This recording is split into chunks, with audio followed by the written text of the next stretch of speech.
ఇప్పుడు వంశీ విషయంలో అలా జరగలేదు. తను ప్రేమించిన అమ్మాయి ఎవరో కానీ తన మనసు మీద చాలా గొప్ప ముద్ర వేసింది. ఆ ప్రేమ ఎంత బలంగా ఉంది అంటే తను ఎలాంటి పరిస్థితుల్లో ఉన్నాడో తెలుసుకోలేని స్థితిలో తనున్నాడు. చుట్టుపక్కల ఏం జరుగుతుందో కూడా తనకు తెలియదు. కానీ తన జేబులో ఉన్న అమ్మాయి ఫోటో తీస్తే మాత్రం తను రియాక్ట్ అవుతున్నాడు. అంటే తన మైండ్ ఏ విషయాన్ని పట్టించుకోకపోయినా ఆ అమ్మాయి విషయంలో మాత్రం తన మైండ్ తనని హెచ్చరిస్తోంది. ఆ మనసులో అమ్మాయి పట్ల తనకి అంత బలమైన ముద్ర పడిపోయిందిరా. వంశీ ఆ ప్రేమని మర్చిపోవడం అనేది ఎప్పటికీ జరగని పని. ఆ ప్రేమ గెలిస్తేనే తను మామూలు మనిషి అవుతాడు. ప్రేమించిన వాళ్ళకి ఆ ప్రేమ గొప్పతనం ఏంటో తెలుస్తుంది. ఆ ప్రేమించిన మనిషిని మర్చిపోవడం ఎంత కష్టమో అనుభవంతోనే తెలుస్తుంది. ఇప్పుడు వంశీ పడుతున్న బాధ అదేరా. తను అంతలా కృంగిపోవడానికి, అలా అయిపోవడానికి కారణం కూడా ఆ ప్రేమను మర్చిపోమని అందరూ చెప్పడమే. ఇంతకీ వంశీ ఎక్కడున్నాడు? నేను తనని చూడాలని వచ్చాను. సీత వంశీని బయటికి తీసుకెళ్ళింది. బయట వాతావరణం అది చూస్తే మనిషిలో మార్పు వస్తుందని తీసుకెళ్ళింది. ఈ పాటికి వస్తూనే ఉంటారు. గుడ్. నువ్వు సీత అని చెప్పడమే తప్ప నేను కూడా తనని చూడలేదు కదా. నీ కాబోయే భార్య నువ్వు పరిచయం చేసినట్టు ఉంటుంది. వంశీని పలకరించి వెళ్ళే సమయం దొరుకుతుంది. ఈరోజు ఇద్దరిని కలిసే వెళ్తాను. ఇంతకీ వంశీ ప్రేమించిన అమ్మాయిని నువ్వెప్పుడైనా కలిసావా? లేదురా, తను ఎక్కడుంటుందో వంశీ కూడా ఎప్పుడూ మాతో చెప్పలేదు. కాకపోతే తన పేరు వర్ష అని మాత్రం చెప్పాడు. అంతకు మించి నాకు ఏం తెలీదు. వంశీ ప్రేమించిన అమ్మాయిని నువ్వు చూడకపోయినా నేను చూశానురా. నువ్వెలా చూసావు? వంశీ జేబులో ఫోటో ఉంది. వంశీని ఏ విషయం అడిగినా ఎవరితోనూ మాట్లాడడం లేదు. కనీసం తిండి కూడా తినటం లేదు. కానీ ఆ ఫోటో తీస్తే మాత్రం రియాక్ట్ అవుతున్నాడు. ఆ ఫోటో చూసినప్పుడే నాకు అర్థమైంది తను ప్రేమలో విఫలమయ్యాడు అని.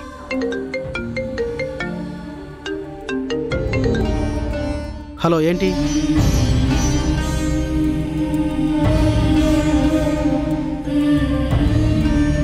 ఆవిడ దగ్గర ఇంకో ఫోటో ఉండే ఉంటుందిలే, లేకపోతే అంత అజాగ్రత్తగా ఎందుకు మర్చిపోతుంది? ముందు నన్ను దించేసి ఇవ్వాలనుకుంటే ఇవ్వు, లేదంటే పారే. సరే, ఎక్కండి సార్.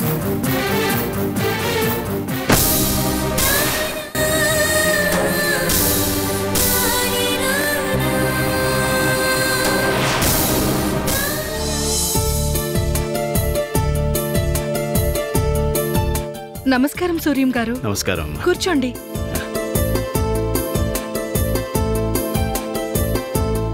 రాణి ఇంట్లో లేదమ్మా? ఫ్యాక్టరీలో ఉందండి. రాధా, రాణి రోజు పొద్దున్నే ఫ్యాక్టరీకి వెళ్ళిపోతున్నారు.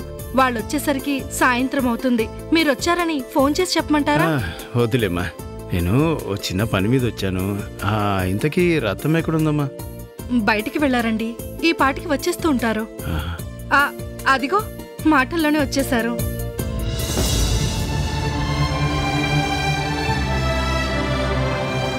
వదినా, సూర్యం గారు మీతో మాట్లాడడానికి వచ్చారు. నమస్కారం అండి. నమస్తే అమ్మా.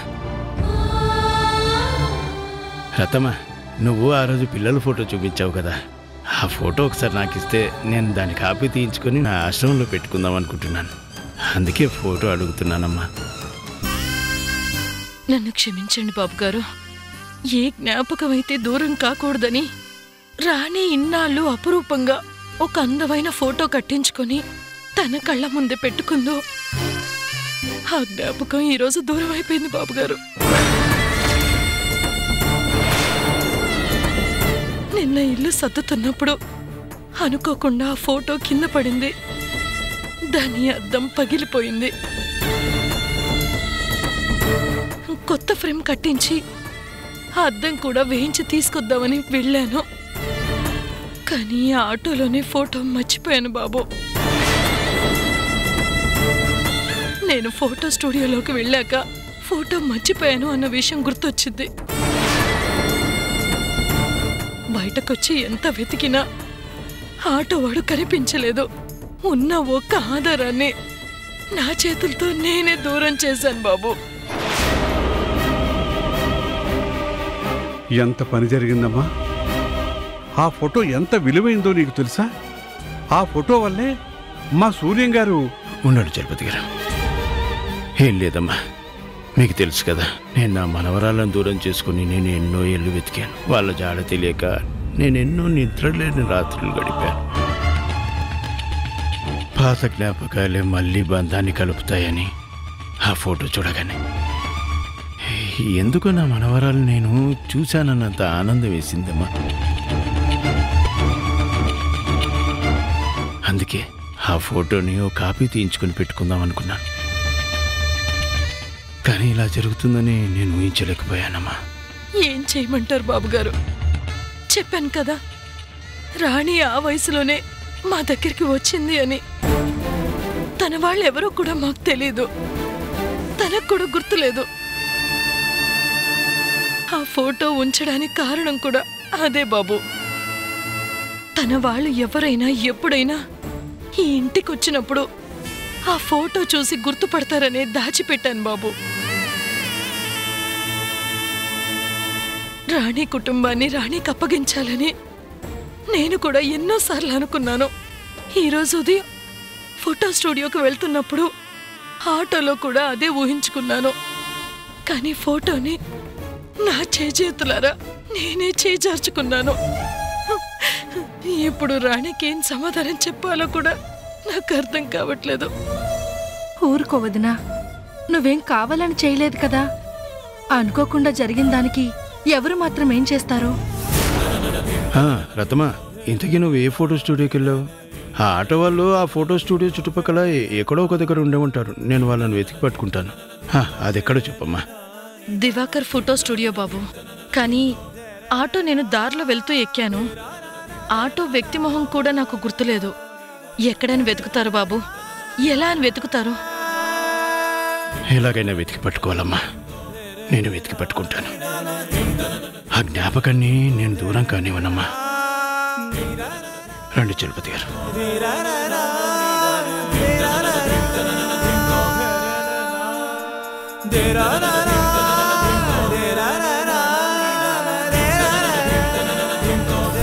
సూర్యం గారు, అసలు ఏమిటిది?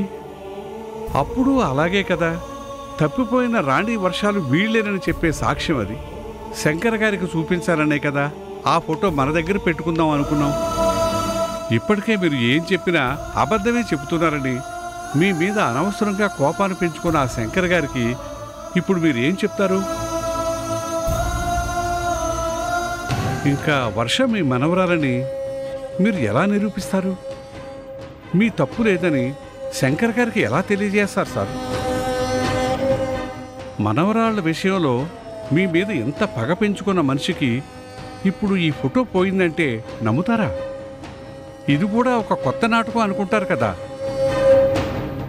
మీ విషయంలోనే ఇలా ఎందుకు జరుగుతుందో నాకైతే అసలు అర్థం కావటం లేదు. ఆ భగవంతుడు ఏం చేసినా దాని వెనకాతలో ఒక కారణం ఉంటుంది చలపతి గారు.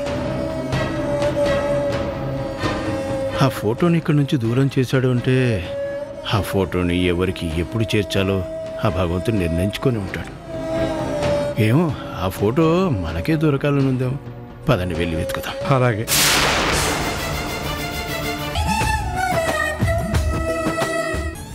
ఇలా జరుగుతుందని ఊహించలేదు కదా. ఇప్పుడు నువ్వు ఏ మాట అన్నా ఆవిడ మనసు బాధపడుతుంది. నేను అమ్మని కావాలని ఏమీ అనడం లేదత్తయ్య. చేయి జారిపోయిన ఒక అమూల్యమైన ఫోటో, అది మళ్ళీ దొరుకుతుందన్న నమ్మకం కూడా లేదు. దానికి కాపీ ఇంకొకటి తీయించుకుందాం అనుకుంటే అది కూడా ఇంట్లో లేదు. అందుకే బాధపడుతున్నాను అంతే.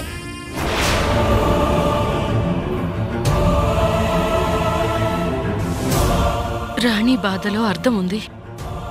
తన చిన్ననాటి జ్ఞాపకాల్ని దూరం చేసింది నేనే కాబట్టి ఆ ఫోటోని ఎలాగైనా వెతికి తీసుకొస్తాను. నా కూతురు చిన్నప్పటి జ్ఞాపకాన్ని నేను దూరం కానివ్వను. ఎక్కడైనా వెతుకుతారు అత్తయ్య? ఆటోలో మర్చిపోయానని మీరే చెప్తున్నారు. మరిప్పుడు ఆటో ఎక్కడుందని చూస్తారు? దాని గురించి ఎలా వెతుకుతారు? ఎలా తీసుకొస్తారు? అవునమ్మా, ఇన్నాళ్ళు ఆ ఫోటో మన ఇంట్లోనే ఉండాలి, ఉంది. ఇప్పుడు మనకి దూరం అయింది అంటే దానికి మనకి రుణం తీరిపోయిందనేగా అర్థం. ఈ ఫోటో విషయంలో కూడా అలాగే అనుకుని వదిలేయొచ్చు కదా. ఈ ఫోటో విషయంలో నా కూతురు మర్చిపోయే బాధ కాదు, రాణి బాధపడితే నేను అస్సలు చూడలేను. అందుకే ఏం చేసైనా సరే ఆ ఫోటోని వెతికి పట్టుకుంటాను.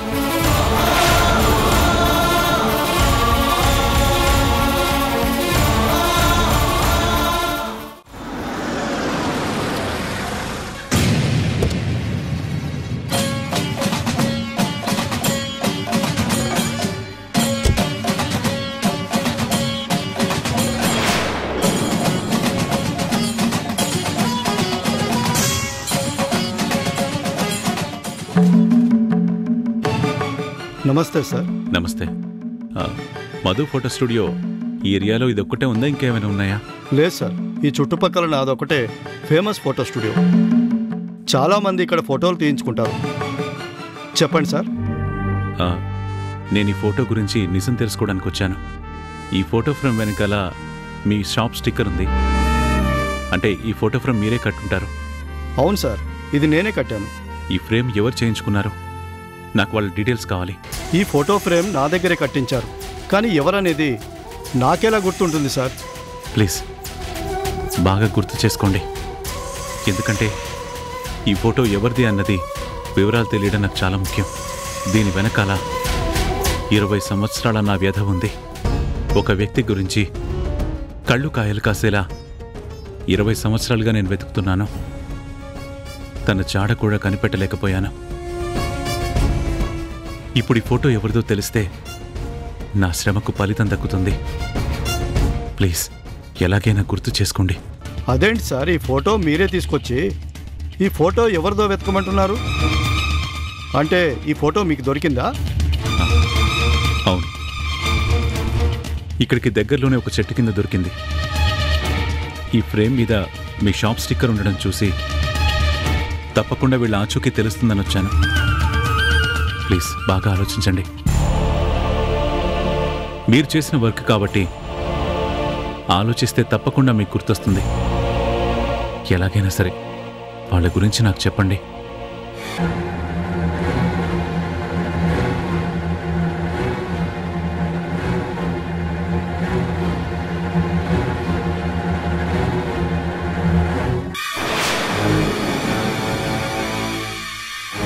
దొరికింది సార్, ఇది రాణి అక్కది.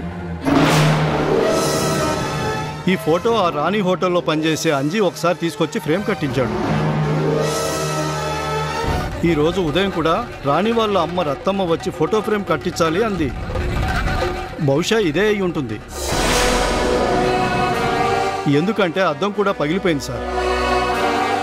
తను ఆటోలో మర్చిపోయానని చెప్పి వెళ్ళిపోయింది.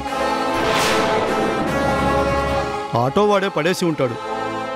ఇది ఆ రాణి అక్కది. రాణి అంటే అదే సార్, ఇదివరకు ఆ పక్క గల్లీలో హోటల్ ఉండేది కదా, అందరూ హోటల్ రాణి అనేవారు. ఆ రాణిదే సార్. 1 సంవత్సరం క్రితం వచ్చి ఈ ఫోటో ఫ్రేమ్ని కట్టించుకున్నారు. నిన్న ఇల్లు సర్దుతున్నప్పుడు పగిలిపోయిందని రత్తమ్మ చెప్పింది. ఫ్రేమ్ కట్టించాలని చెప్పింది. ఈ ఫోటో నాకు ఇవ్వండి సార్, వాళ్ళకి నేను అప్పగిస్తాను. అవసరం లేదు. ఈ వివరాలు నాకు చెప్పినందుకు చాలా థ్యాంక్స్. ఇది రాణి వాళ్ళ ఇంట్లో ఉంది అంటే చిన్నప్పటి నుంచి వర్ష రాణి దగ్గర పెరిగిందా? అంటే ఇన్ని రోజులు నా కళ్ళ ముందున్న వర్ష, నా మనవరాలు వర్ష ఇద్దరు ఒక్కరేనా? ఈ విషయాన్ని రత్తమ్మని అడిగితే అన్ని విషయాలు తెలుస్తాయి.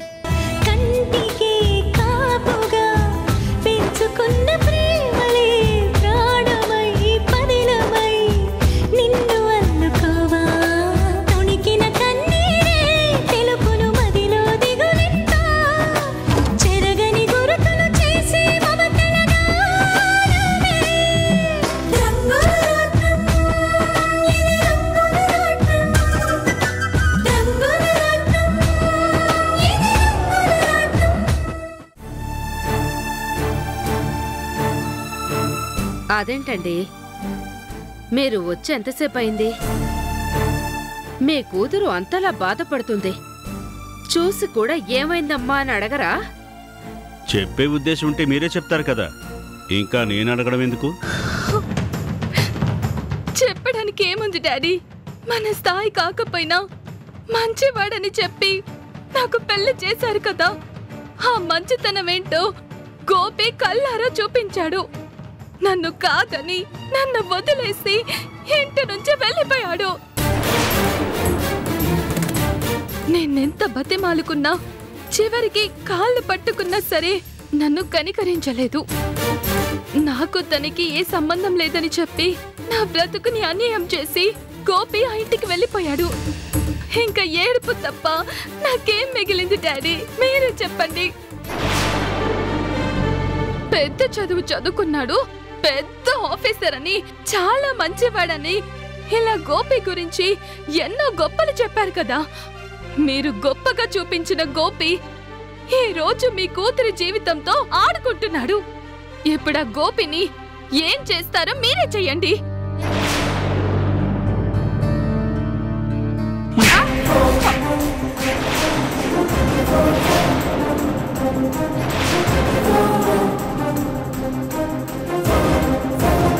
ఏంటండి, గోపి దాన్ని వదిలేసి వెళ్ళిపోతే మీరు నన్ను కొట్టారేంటి?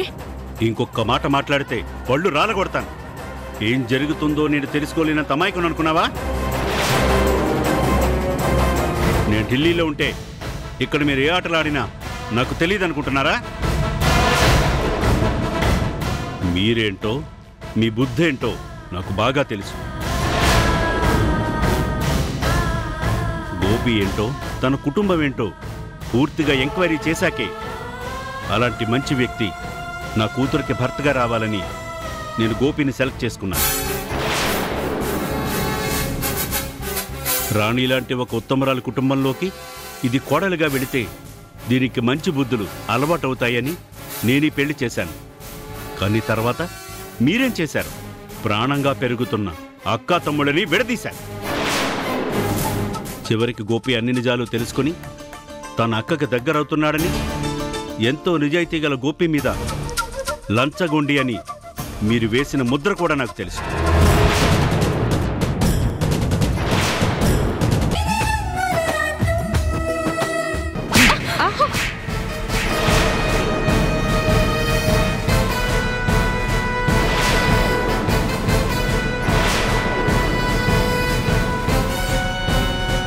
ఏంటి స్టేటస్? పెద్ద పెద్ద బిల్డింగుల్లో ఉండటం, పెద్ద పెద్ద కార్లలో తిరగడం స్టేటస్ కాదు.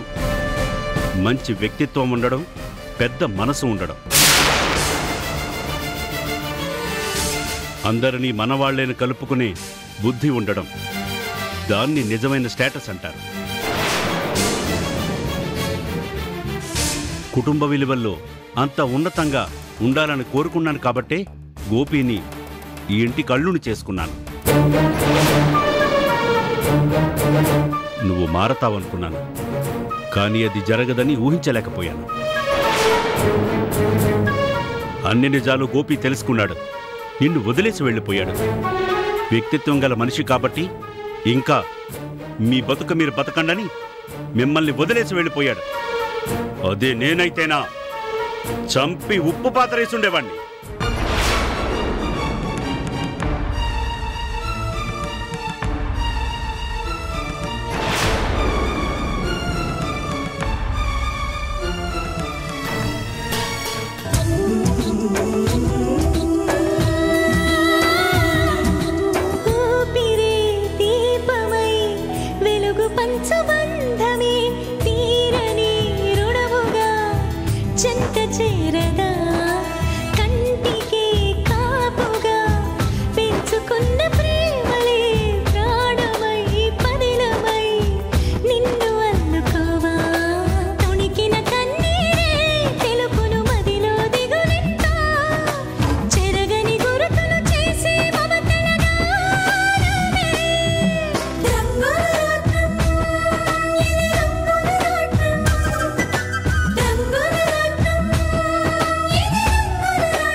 లేదు సార్, ఆ సాక్ష్యం చేజారిపోయినట్టే. ఆ ఫోటోను చూపిస్తే వర్షాన్ని మీరు దూరం చేయలేదు, ఆ రోజు జరిగింది మీరు చెప్పిందంతా నిజమేనని శంకరప్రసాద్ గారు నమ్ముతారు. ఇన్నాళ్ళు అనవసరంగా మీ మీద కోపాన్ని పెంచుకున్నాననుకుంటారని అని నేను కూడా ఎంతో సంతోషించాను. కానీ ఇలా ఫోటో చేజారిపోతుందని ఊహించలేకపోయాను. జీవితం అంటే అంతే చలపతి గారు. మనం ఒకటి అనుకుంటే ఇంకొకటి జరుగుతుంది. నేను శంకర్ ఎప్పుడు జీవితంలో విడిపోకూడదని అనుకున్నాను. కానీ జీవితంలో మా స్నేహాన్ని గుర్తు చేసుకుంటూ గడిపే రోజులే ఉన్నాయి తప్ప మేమిద్దరం సంతోషంగా బ్రతికిన రోజులు అరుదుగా ఉన్నాయి. ఎవరి ప్రమేయం లేకపోయినా ఏదో ఒక సమస్య వల్ల మా ఇద్దరి మధ్య దూరం పెరుగుతూనే ఉంది. వాడు నన్ను అపార్థం చేసుకుంటూనే ఉన్నాడు. ఈ పరిస్థితి ఎప్పటికి మారుతుందో ఏంటో. పదండి. నేను కూడా సుష్మని వదిలేయాలనుకోవడం లేదు. తను మారాలి అనుకుంటున్నాను. మా అక్క గొప్పతనం ఏంటో తను తెలుసుకోవాలి అనుకుంటున్నాను. మా అక్క పట్ల తను చేసిన తప్పు తెలుసుకొని అక్కని క్షమాపణ అడిగిన రోజు నేను కూడా సుష్మని క్షమించగలను. తప్పకుండా ఆ రోజు వస్తుంది గోపి. నువ్వు ఇంతలా సపోర్ట్ చేయడం నాకు చాలా బాగా నచ్చింది. నువ్వు ఆ ఇంట్లోనే ఉండు. ఎలాంటి పరిస్థితుల్లో కూడా మీ అక్కయ్యని మాత్రం నువ్వు వదిలేసి రావద్దు. నువ్వు నేను కలిసి ఆ తల్లి కూతుళ్ళకి గట్టిగానే బుద్ధి చెప్దాం. వాళ్ళు చేసిన తప్పేంటో వాళ్ళు తెలుసుకునేలా చేద్దాం. వాళ్ళు రాణి కాళ్ళ మీద పడి క్షమాపణ అడిగే రోజులు మనం తీసుకొద్దాం. అంతవరకు నువ్వు వాళ్ళ వైపు కన్నెత్తి కూడా చూడొద్దు. ఈ విషయంలో ఎప్పుడు నేను నీకు సపోర్ట్ చేస్తాను. చాలా థ్యాంక్స్ మావయ్య. మీరు నన్ను ఎంతలా అర్థం చేసుకోవటం నాకు చాలా సంతోషంగా ఉంది. వాళ్ళు మారడానికి ఏం చేయాలో చెప్పండి. తప్పకుండా ఇద్దరం కలిసే చేద్దాం.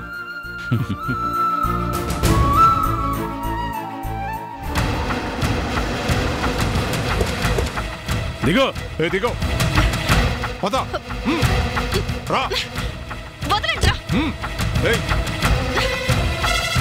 ఎవర్రా మీరు? నన్ను ఎందుకు ఇలా తీసుకొచ్చారు? అసలు నేనెవరో తెలుసా? మాకన్నీ తెలుసమ్మా. నువ్వు సైలెంట్గా ఉంటే నీకే మంచిది. ఏంట్రా నన్ను నోరు మూసుకుని ఉండమని చెప్తున్నావా?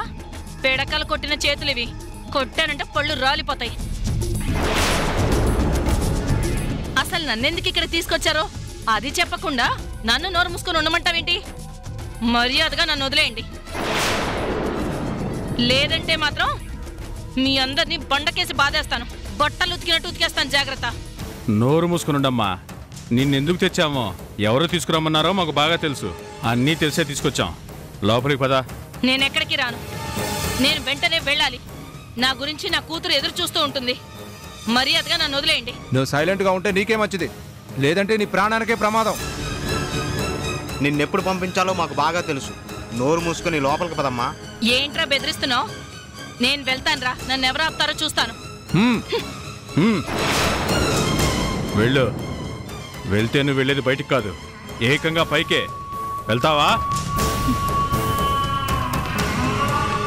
పద పద.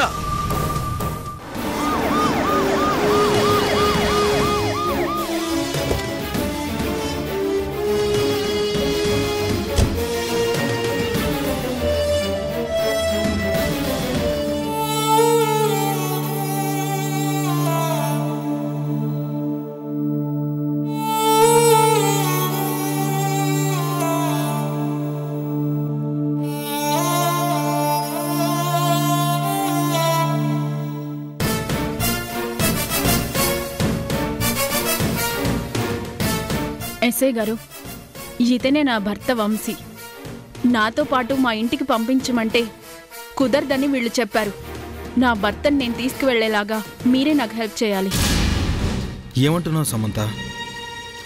వంశీకి ట్రీట్మెంట్ జరుగుతుందని నీకు ఆల్రెడీ చెప్పాను కదా, మళ్ళీ ఇదంతా ఏంటి? సారీ కళ్యాణ్ గారు, మీరెంత పెద్ద డాక్టరో మాకు తెలుసు. మీ ఇంటికి మేము ఇలా రావడం మాకు బాధగానే ఉంది. కానీ ఈవిడ మీ మీద కంప్లైంట్ ఇచ్చారు.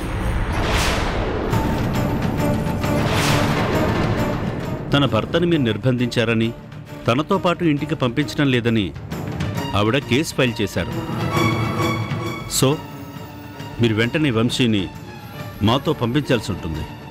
అసలు ఆ బాబు ఈ పరిస్థితికి రావడానికి కారణం ఈవిడే. అలాంటిది ఆవిడ చెప్పిందని ఇలాంటి పరిస్థితుల్లో ఉన్న వంశీబాబుని తీసుకెళ్తారా? చూడండి ఎస్ఐ గారు, వంశీ కండిషన్ ఏమీ బాలేదు. తను అసలు ఎవరిని గుర్తుపట్టే పరిస్థితిలో కూడా లేడు. తనకి ప్రాపర్గా ట్రీట్మెంట్ జరగాలి. తను నార్మల్ అయ్యాక నేనే పంపిస్తాను అని చెప్పాను. ప్లీజ్ ఆ విషయం అర్థమయ్యేలాగా మీరే తనకి చెప్పండి. ఎవ్వరు ఏమీ నాకు చెప్పక్కర్లేదు. వంశీ నా భర్త, నా మెడలో తాళి కట్టాడు. ఈ ప్రపంచంలో భర్త మీద సర్వ హక్కులు భార్యకే ఉన్నాయి. మీరు ఆ మాటలు పట్టించుకోకండి. అందుకే లీగల్గా వచ్చాను. అవును సార్, భార్య కంప్లైంట్ ఇచ్చాక దానికి తిరుగులేదు. ఆ ట్రీట్మెంట్ ఏదో ఆవిడే చేయించుకుంటారంట. మీరిప్పుడు వంశీని పంపించవలసి ఉంటుంది. ప్లీజ్ సార్, కోఆపరేట్ చేయండి. కానిస్టేబుల్స్, వంశీని తీసుకురండి. వంశీని ఎవరూ ఎక్కడికి తీసుకెళ్లలేరు.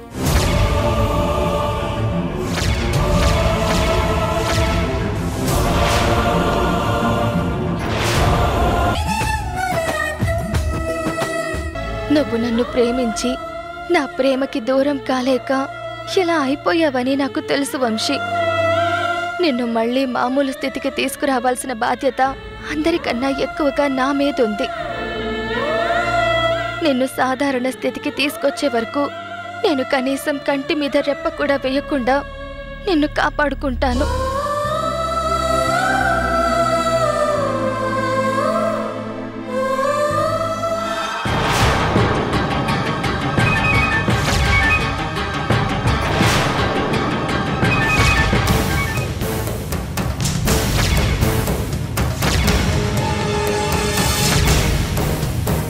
శంకర్ బాబు గారు, మీరే నన్ను కిడ్నాప్ చేయించింది.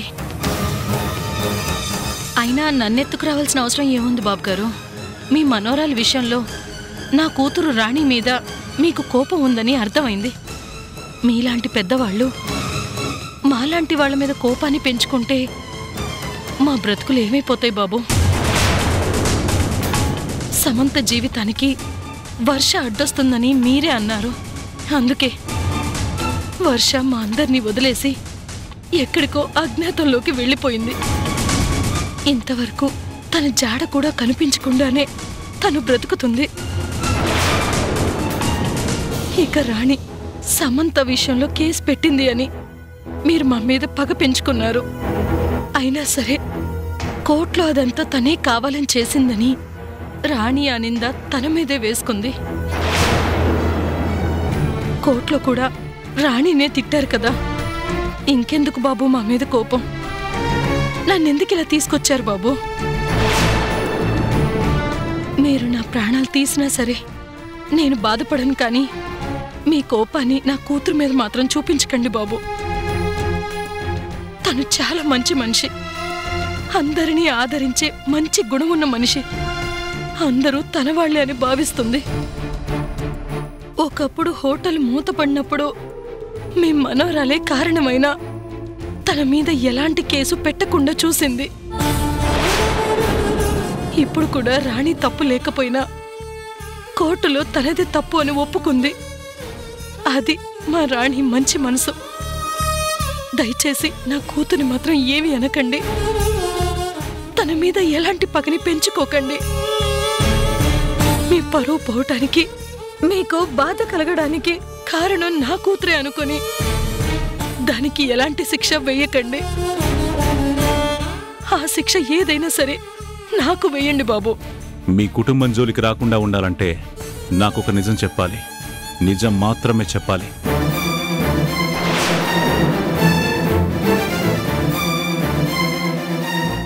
ఏ నిజం బాబు? నాకు తెలిస్తే తప్పకుండా చెప్తాను.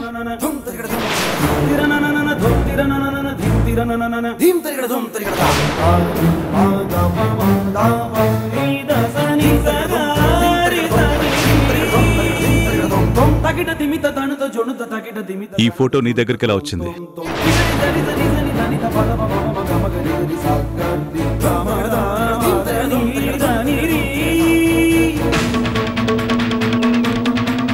ఇది మా ఫోటో బాబు. ఇదిగో నా ఇద్దరు కూతుళ్ళు, నా కొడుకు గోపి. వాళ్ళు చిన్నప్పుడు తీయించుకున్న ఫోటో బాబు. ఈ ఫోటో అద్దం పగిలిపోయిందని ఫ్రేమ్ కట్టిద్దామని ఫోటో షాప్కి వెళ్ళాను. కానీ ఆటోలో ఈ ఫోటో మర్చిపోయాను బాబు. ఈ ఫోటో కోసం నేను ఎన్నో చోట్ల తిరిగాను. ఇది మీ దగ్గరికి ఎలా వచ్చింది బాబు? ఈ ఫోటో నాకిచ్చి చాలా మంచి పని చేశారు బాబు. మీకెప్పటికీ రుణపడి ఉంటాను. ఈ ఫోటో నీకు ఇవ్వడానికి నిన్నిక్కడి దాకా తీసుకురాలేదు రత్తమ్మ. ఈ ఫోటోలో ఉన్న వాళ్ళ పిల్లలు నీ పిల్లలా? నిజం చెప్పు. నిజమే బాబు గారు, వీళ్ళిద్దరూ నా పిల్లలు. వాడు నా కొడుకు, మీకు తెలిసిందే కదా. మళ్ళీ కొత్తగా అడుగుతున్నారేంటి బాబు? చూడు రత్తమ్మ, నువ్వు అబద్ధం చెప్తున్నావని నాకు అర్థమవుతుంది. ఈ పిల్లలు నీ పిల్లలు కారని నాకు తెలుసు. ఎందుకంటే అందులో ఆ చిన్నపిల్ల నా మనవరాలు వర్ష. తను మా దగ్గర నుంచి తప్పిపోయింది. నేను ఎన్ని సంవత్సరాలు తన గురించే వెతుకుతున్నాను. తన జాడెక్కడుందో తెలియక తనని నా స్నేహితుడే దూరం చేశాడనుకొని నేను వాడి మీద కోపాన్ని పెంచుకున్నాను. అలాంటి నా మనవరాలి ఫోటో నీ దగ్గరుంది. ఇక రెండో అమ్మాయి దేవరాజు కూతురు కీర్తి. తనతోనే నా మనవరాలు వర్ష ఉందని సూర్య నాకు చెప్పాడు. ఇప్పుడు వాళ్ళిద్దరితో పాటు నీ కొడుకు ఉన్నాడు. ఈ ఫోటో నీ దగ్గరుంది. వీళ్ళు నీ దగ్గరికి ఎలా వచ్చారు? నాకు వీటి వివరాలు చెప్పాలి. మీరు చెప్పింది నిజమే బాబు. వాళ్ళు నా పిల్లలు కారు.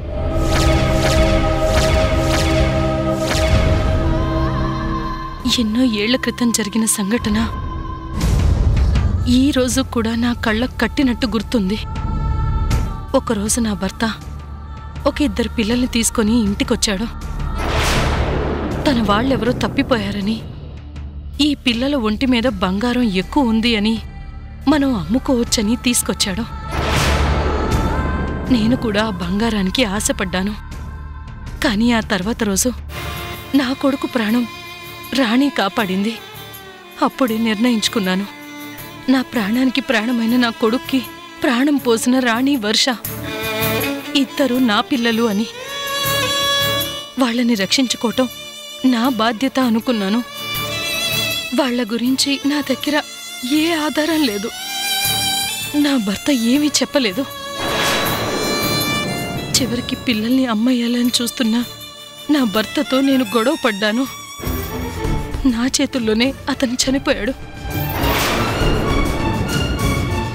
ఆ హత్య నేరం కింద నేను ఎన్నో ఏళ్ళు జైల్లో ఉండొచ్చాను. తర్వాత రాణినే, వర్షని, నా కొడుకు గోపిని పెంచింది. వాళ్ళిద్దరూ పెద్దయ్యాక మీకు తెలిసిందే కదా బాబు. కానీ వర్ష మీ మనవరాలని నాకు ప్రమాణపూర్తిగా తెలీదు బాబు. మరి కీర్తిని రాణి అని ఎందుకు పిలుస్తున్నావు? నువ్వు పేరు మార్చావా? లేదు బాబుగారు. ఆ రోజు నీ పేరేంటని అడిగాను. రాణి అని ఆ పిల్లే చెప్పింది. అప్పటినుంచి ఆ పేరుతోనే పిలుస్తున్నాను. తన పేరు కీర్తి అని ఇప్పుడు మీరు చెప్పే వరకు కూడా నాకు తెలియదు బాబు. దైవ సాక్షిగా చెప్తున్నాను బాబు. నేను చెప్పేది మొత్తం నిజమే. కానీ తన వాళ్ళెవరో రాణికి కూడా తెలీదు. ఎవరూ గుర్తులేరని రాణి నాతో ఎన్నోసార్లు చెప్పింది. ఇక వర్షను అడిగే సమస్య లేదు. తను మా దగ్గరికి వచ్చేసరికి ఆ పిల్ల నెలల పసిపాప. ఎప్పుడూ తనని వెతుక్కుంటూ ఎవరూ రాలేదు. కానీ వర్ష మీ మనోరాలన్న నిజం నాకిప్పుడే తెలిసింది బాబు. ఎన్ని సంవత్సరాలు వర్ష ఎక్కడ ఉందని ఎన్నో చోట్ల వెతికాము. కానీ మా కళ్ళ ముందే ఉన్న అమ్మాయి, వర్ష పేరుతో మా దగ్గరే తిరుగుతున్న అమ్మాయి, నా మనవరాలు వర్ష అనే నిజాన్ని తెలుసుకోలేకపోయాను. నా మనవరాలు నా కళ్ళ ముందే ఉన్నా తన్నొక శత్రువులా చూశాను. ఈరోజు ఈ ఫోటో చూసేసరికి నా మనవరాలు ఎక్కడుంటుందో ఈ ఫోటో ఉన్న వాళ్ళకి తెలుస్తుందనుకున్నాను.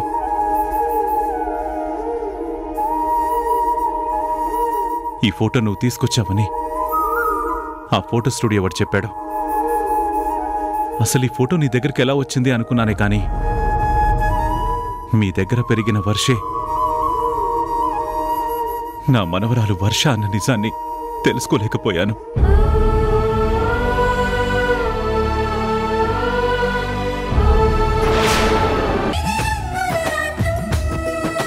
దయచేసి తలుపు తీయమ్మా. సమంత, అమ్మా సమంత, తలుపు తీయమ్మా. లేదు తాతి, మీరందరూ అన్న మాటలు వేరు, నేనన్న మాటలు వేరు, నేను చేసిన పనే వేరు. నా రక్తం పంచుకు పుట్టిన చెల్లిని, తనని ప్రేమగా చూసుకోవాల్సిన నేను ఏ ఆడదాని మీద పడకూడని నిందని తన మీద వేశాను. నా చెల్లిని అందరి ముందు అవమానాల పాలు చేశాను. తను చెయ్యని తప్పుకి తనని బాధ్యురాల్ని చేశాను. నాలాంటిది బ్రతకూడదు, బ్రతికే అర్హత లేదు.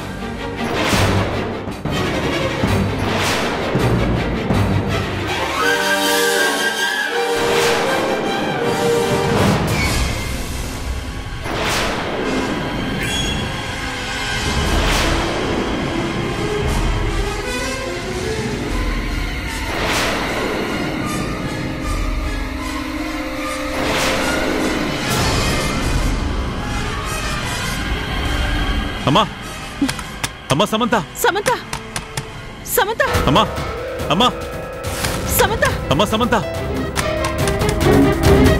అమ్మా సమంత, నా మాట వినమ్మా. అమ్మా సమంత. తాతయ్య, మీరంతా ఎంతో గొప్పవారు.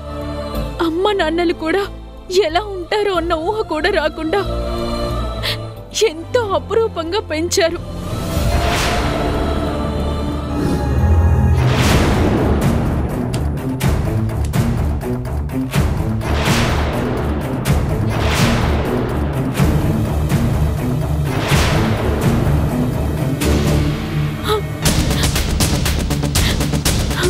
తాతయ్య, నేను కోరుకున్నవన్నీ నా కాళ్ళ దగ్గరికి తీసుకొచ్చారు. కానీ నా వల్ల నా చెల్లికి ఇంత అన్యాయం జరిగిందని తెలిసాక నేను బ్రతకలేను తాతయ్య. అందుకే నిన్ను కూడా వదిలేసి వెళ్ళిపోతున్నాను.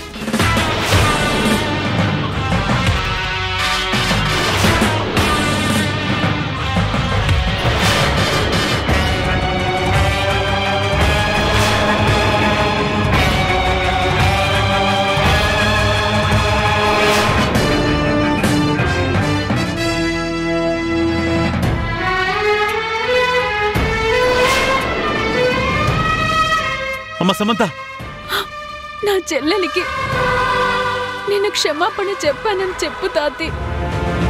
కనీసం నా 7 దగ్గరకు వచ్చైనా సరే నన్ను క్షమించమని చెప్పు తాతి. సమంత, అమ్మా నా మాట వినమ్మా. అమ్మా మాట వినమ్మా.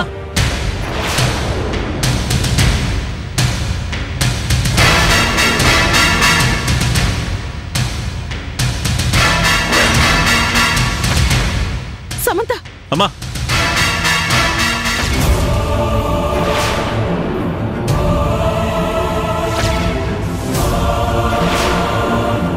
అమ్మా సమంత, సమంత, అమ్మా సమంత, సమంత.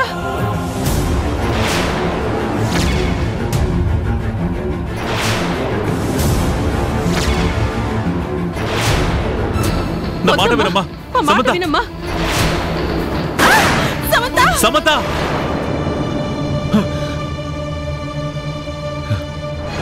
బాబుగారు, ఏమైంది బాబు? ఎందుకు అలా అరిచారు? ఏం కాలేదు. చూడరతమ్మా, ఇన్నాళ్ళు మీ దగ్గర పెరిగింది నా సొంత మనవరాలు వర్ష. ఆ రాణి అసలు పేరు కీర్తి. తను దేవరాజు కూతురు. ఈ నిజాలేవి వాళ్ళకి తెలియవని నువ్వే చెప్పావు.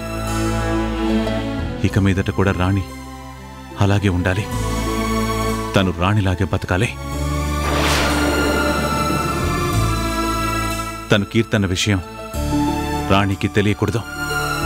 తన చెల్లెలు వర్ష నా మనవరాలు అన్న సంగతి కూడా రాణికి తెలియకూడదు. ఈ విషయం నువ్వు ఎవరికీ చెప్పకూడదు. ఇక్కడే మర్చిపోవాలి. అదేంటి బాబు గారు అలా అంటున్నారు? ఏ మనవరాలు కోసం అయితే మీరు ఇన్నేళ్లుగా వెతుకుతున్నారో ఆ మనవరాలు వర్ష అని తెలిసాక ఎవ్వరికీ చెప్పొద్దని ఎందుకంటున్నారు బాబు? రాణి చాలా గొప్పింట్లో పుట్టిన మనిషి అని మీరే చెప్తున్నారు. మరి అలాంటి ఆడపిల్ల ఒక చిన్న హోటల్ నడుపుకుంటూ కుటుంబాన్ని పోషించింది. ఒక మంచి వ్యక్తి ప్రేమించి పెళ్లి చేసుకున్నాడు కాబట్టి తన జీవితం ఒక రకంగా బాగానే ఉంది. ఇంకో బాబిచ్చిన ఫ్యాక్టరీ నడుపుకుంటూ కుటుంబాన్ని పోషించుకుంటున్నారు. మరి ఇంత స్థితిమంతురాలైన ఆ పిల్ల ఇలాంటి పరిస్థితిలో ఉందని చెప్పకుండా ఎలా ఉండమంటారు పాపం? తన గతమేంటో తెలుసుకోవాలని తనకి ఉంటుంది కదా. అందరికీ గతం తెలుసుకోవాలని ఉంటుంది, కానీ చెప్పొద్దని చెప్తున్నాను కదా. ఈ నిజం నువ్వు ఎవ్వరికి చెప్పడానికి వీల్లేదు. ఇది ఇక్కడితో వదిలే. లేదు బాబు గారు, నేను ఇన్నేళ్లుగా ఈ ఫోటో గురించి ఆలోచించింది రాణికి సంబంధించిన వాళ్ళెవరో తెలుసుకోవాలని. మమ్మల్ని అందరినీ ఎంతో అభిమానంగా చూసిన నా కూతుర్ని తన కుటుంబానికి అప్పగించాలని నేను ఎదురు చూశాను. తనకి తల్లిదండ్రులు లేరు అంటున్నారు. అయినా సరే తన కుటుంబం ఇది అన్న నిజం నా కూతురికి తెలియాలి. వర్ష మీ అంత గొప్ప వ్యక్తి, మీ ఇంటి మనవరాలని వర్షకి తెలియాలి. ఈ నిజం బయటికి చెప్పాలి బాబు గారు. చూడు రతమ్మా, ఏది ఎప్పుడు చెప్పాలో నాకు బాగా తెలుసు. పొరపాటున నువ్వు నిజాన్ని బయటికి చెప్పాలని ప్రయత్నించావనుకో, ఏ కూతుర్నైతే నువ్వు ప్రాణంగా ప్రేమిస్తున్నావో ఆ కూతుర్ని నేనే అంతం చేయాల్సి వస్తుంది. ఇది నా మనవరాల జీవితానికి సంబంధించిన విషయం, నా సమంత భవిష్యత్తుకు సంబంధించిన విషయం. ఈ నిజం ఇప్పుడు బయటికి తెలిస్తే తను ఎలాంటి నిర్ణయం తీసుకుంటుందో నేను ఊహించగలను. నా మనవరాల్ని బాధ పెట్టే ఏ నిజాన్ని కూడా నేను చెప్పలేను. అందుకే నీ వాళ్ళు బాగుండాలి అనుకుంటే ఈ నిజం నీ మనసులోనే ఉండాలి. ఇన్నాళ్ళు వర్షారాణి ఎలా ఉన్నారో వాళ్ళు అలాగే ఉండాలి. కాదు కూడదు అని ఎవరి దగ్గరైనా రేపు నోరు జారావు అంటే నేను పంతానికి దిగితే ఎంతవరకు వెళ్తానో నీకు బాగా తెలుసు. నిజాన్ని చెప్పి రాణిని మరింత బాధ పెడతావో నీ మనసులో దాచుకొని తను ప్రశాంతంగా ఉండేలా చూసుకుంటావో నువ్వే నిర్ణయించుకొని చెప్పు. వద్దు బాబు గారు, నిజం తెలిస్తే తన కుటుంబం తనకి దగ్గర అవుతుంది అని సంతోషించాను. తన వాళ్లతో తను ఆనందంగా ఉంటుంది అనుకున్నాను. కానీ నా కూతురు బాధపడుతుంది అంటే ఈ నిజాన్ని నేను ఎవ్వరికీ చెప్పను. ఇంకెప్పుడు నా పిల్లల జోలికి మాత్రం రాకండి బాబు. మీకు మాటిస్తున్నాను, ఆ దైవ సాక్షిగా చెప్తున్నాను. మీరు చెప్పమని చెప్పే వరకు ఈ నిజాన్ని నేను ఎవ్వరికీ చెప్పను బాబు గారు. ఇచ్చిన మాట నువ్వు నిలబెట్టుకో. నీ పిల్లల జోలికి రానని నేనిచ్చిన మాట నేను నిలబెట్టుకుంటాను. సరే బాబు. తినని వాళ్ళ ఇంటి దగ్గర వదిలేసరండి. Okay sir.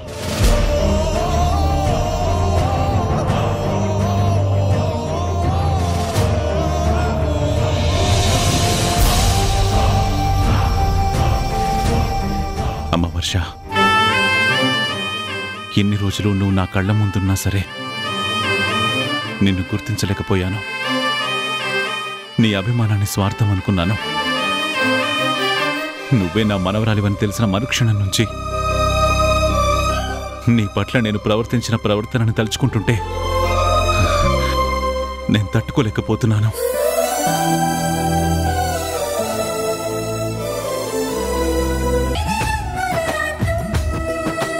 ఏంటి సార్ ఇలా వచ్చారు? ఇన్నాళ్ళు సమంత విషయంలో మా అక్క కేసు వేసిందని మీకు కోపం ఉండొచ్చు, కానీ మా అక్క చాలా మంచిది సార్. తనకు ఎవరి మీద ఎలాంటి పగలు ఉండవు. తను అందర్నీ అభిమానంగానే చూస్తుంది. మీ విషయంలో కూడా మా అక్క చాలా ప్రేమగా ఉంటుంది.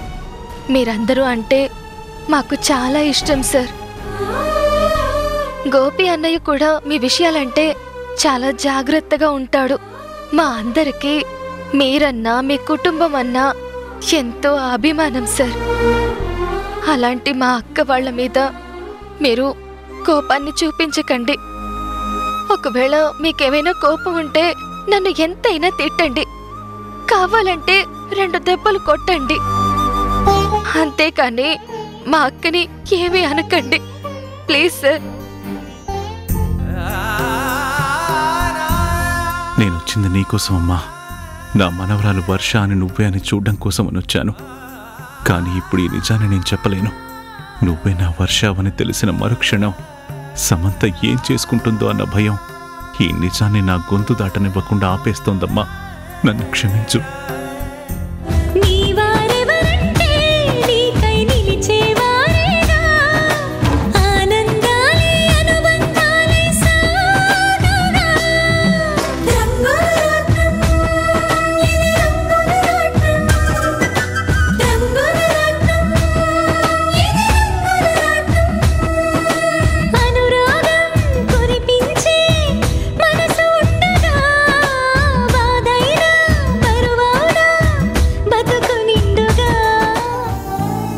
వర్షని మా దగ్గరికి చేర్చు. రాణికి తన గతం తెలిసేలాగా, మళ్ళీ తన తండ్రి ఆస్తి రాణికి వచ్చేలాగా నువ్వే చూడు స్వామి.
ఏంట్రా ఈ కన్నీళ్ళు?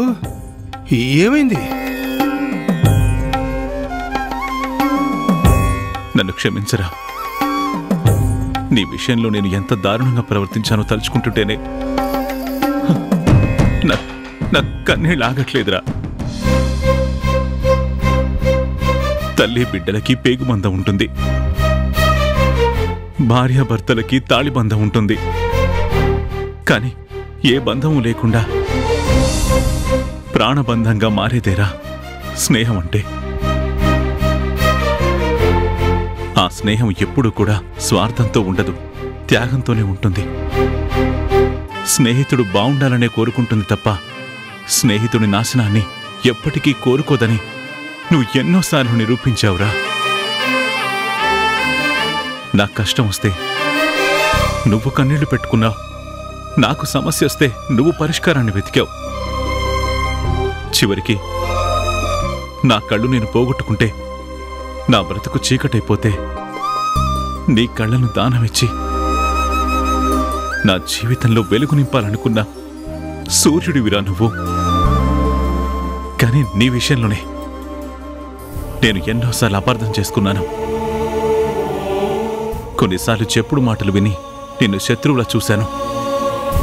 తర్వాత నా మనవరాల్ని దూరం చేశావని నీ మీద ద్వేషం పెంచుకున్నానురా. కానీ తను నీకు కూడా మనవరాలన్న నిజాన్ని మర్చిపోయానురా. నాకు కొడుకు కూతురైతే నీకు కూతురు. నా విషయంలో నువ్వు ప్రాణాలైనా తీసుకుంటావు, కానీ ప్రాణం పోయే పరిస్థితి వచ్చినా సరే నాకు ద్రోహం చేయవని నేను తెలుసుకోలేకపోయానురా. రే, నేను నిన్ను క్షమించడం ఏంట్రా? అసలు నువ్వు తప్పు చేస్తే కదరా నేను నిన్ను క్షమించడానికి. నీ ప్రేమ శిఖరాలను దాటుతుందని నాకు తెలుసురా. నువ్వు నా మీద కోపాన్ని పెంచుకున్నా నేనెప్పుడు నీ మీద కోపాన్ని పెంచుకోలేదురా. అది నీ ఔన్నత్యానికి నిలువెత్తు నిదర్శనం, స్నేహానికి నువ్విచ్చే నిర్వచనం. మీరందరూ మంచోళ్ళురా. ప్రేమని పంచడం మాత్రమే తెలుసు, ప్రతీకారం తీర్చుకోవడం అస్సలు తెలీదు. అందుకే ఏ బంధం లేకపోయినా రాణి వర్షాన్ని ప్రాణంగా ప్రేమించిందిరా. రక్త సంబంధానికి మించిన అనురాగాన్ని పంచింది. నా మనవరాల్ని తన కళ్ళల్లో పెట్టుకుని పెంచిన మనిషిని నేను కన్నీళ్లు పెట్టించేలా ఎన్నో మాటలన్నాను. మానసికంగా ఎంతగానో హింసించాను. చివరికి నా సొంత మనవరాలైన వర్షను ఒక శత్రువులా చూశాన్రా. ఇంకా నన్ను మనిషి అంటారా? నాలో ఇంకా మానవత్వం మిగిలిందంటావా? రే, ఎప్పుడు లేదు నువ్వు ఇలా మాట్లాడుతున్నావంటే నాకు భయంగా ఉందిరా. అసలు ఏం జరిగిందో చెప్పు. ఇప్పుడు అన్ని నిజాలు తెలిసే. వర్ష ఎక్కడుందో కూడా తెలిసిందిరా. ఆ రోజు నువ్వు చెప్పిన ప్రతి మాట అక్షరాల నిజమేనని నాకు తెలిసిందిరా. కానీ ఆ నిజాన్ని నేనప్పుడు నమ్మలేదు. ఇప్పుడు తెలుసుకున్నాక ఎన్ని రోజులు నేను నిన్ను ఎంతలా అవమానించానో తలుచుకుంటుంటే నా మొహం కూడా నీకు చూపించాలనిపించలేదు. నాకు బ్రతకాలనిపించట్లేదురా సూర్యం. రే, ఏంట్రా మాటలు? స్నేహానికి ద్రోహం చేసిన ఈ స్నేహితుణ్ణి నువ్వు క్షమిస్తావా నేస్తం? రే, ఏంట్రా మాటలు? నేను నిన్ను క్షమించడం ఏంట్రా? అసలు నువ్వు తప్పు చేస్తావు కదరా నేను నిన్ను క్షమించడానికి. నువ్వు నా ప్రాణానిరా. నా ప్రాణం గురించి నాకు తెలీదా? రఘు సీతలు మనకు దూరం అయిపోయాక వాళ్ళ పిల్లల్లో వాళ్ళని చూసుకోవాలని నువ్వు నిర్ణయించుకున్నావు. ఇద్దరు ఆడపిల్లలు నీ రెండు కళ్ళు అనుకుని బ్రతికావు. అలాంటిది ఒక కంటిని నేనే దూరం చేశానని నువ్వు నా మీద కోపాన్ని పెంచుకున్నావు. నువ్వు నా మీద ఎన్నిసార్లు కోపాన్ని ప్రదర్శించినా నా స్నేహితుడికి నిజం తెలియక ఇలా మాట్లాడుతున్నాడు. నిజం తెలిసిన రోజు నువ్వు నన్ను వదిలిపెట్టి ఒక్క క్షణం కూడా ఉండలేవని నేను బాలాజీకి చలపతి గారికి ఎన్నోసార్లు చెప్పాను. స్నేహం అంటే ఎదురైనప్పుడు పలకరించుకోవడము, ఒకే కాల్లో తిరగడం కాదురా, ఒకే ప్రాణంగా బ్రతకడం.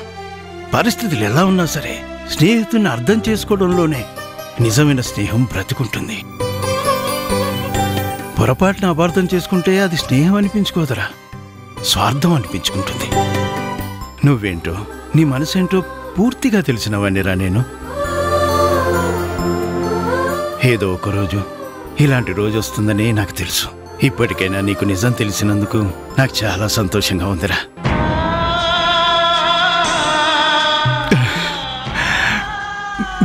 ఇక మృత్యువు తప్ప మనల్ని ఏది విడదీయలేదురా.